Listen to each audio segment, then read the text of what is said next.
سورہ فاتحہ 100 مرتبہ پڑھ کر جو دعا مانگی جائے وہ قبول ہوتی ہے۔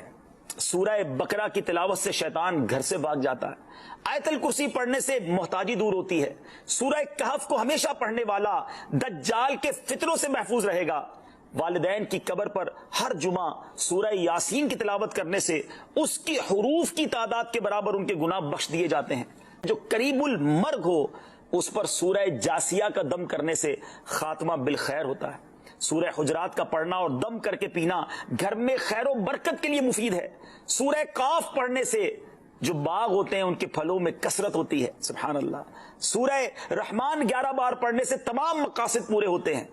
سورہ واقعہ جو شخص روزانہ پڑھے گا اسے کبھی فاقہ نہ ہوگا۔ سورہ ملک کو ہر رات پڑھنے والا عذاب قبر سے محفوظ رہے گا۔ سورہ مزمل کو 11 بار پڑھنے سے ہر مشکل آسان ہو جاتی ہے۔ سورہ مدثر کو پڑھ کر حفظ قرآن کی دعا مانگنے سے قرآن کریم کا یاد کرنا آسان ہو جاتا ہے۔ سورہ النازعات پڑھنے سے جاں کنی کی تکلیف نہیں ہوگی۔ سورہ دحا پڑھنے سے بھاگا ہوا آدمی واپس آ جائے گا۔ سورہ علم نشرح کو جس مال پر پڑھ دیا جائے اس میں خوب برکت ہوتی ہے۔ سورہ تین والزیتون جو ہے 3 مرتبہ پڑھنے سے اخلاق و کردار بہتر ہوتے ہیں۔ سورہ علق میں جوڑوں کے درد کا علاج ہے۔ سورہ قدر جو صبح و شام پڑھے اللہ عز و جل اس کی عزت بڑھا دے گا۔ سورہ بینہ برس اور یرکان کا علاج ہے۔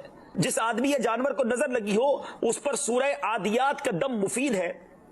سورہ قارعہ پڑھنے سے بلاؤں سے حفاظت رہتی ہے۔ سورہ تکاثر کو 300 بار پڑھنے سے جلد قرض ادا ہو جاتا ہے۔ سورہ عصر پڑھنے سے غم دور ہو جاتا ہے۔ سورہ ہمزہ اور سورہ فیل دشمن کے شر سے حفاظت کے لیے اور سورہ قریش جان کی حفاظت کے لیے بڑی مجرب ہے۔ سورہ ماعون بڑی مشکل کے وقت میں پڑھنا بہت مفید ہے۔ سورہ کوثر کی تلاوت سے بے اولاد صاحب اولاد ہو جاتا ہے۔ سورہ کافرون 1/4 قرآن کے برابر ہے۔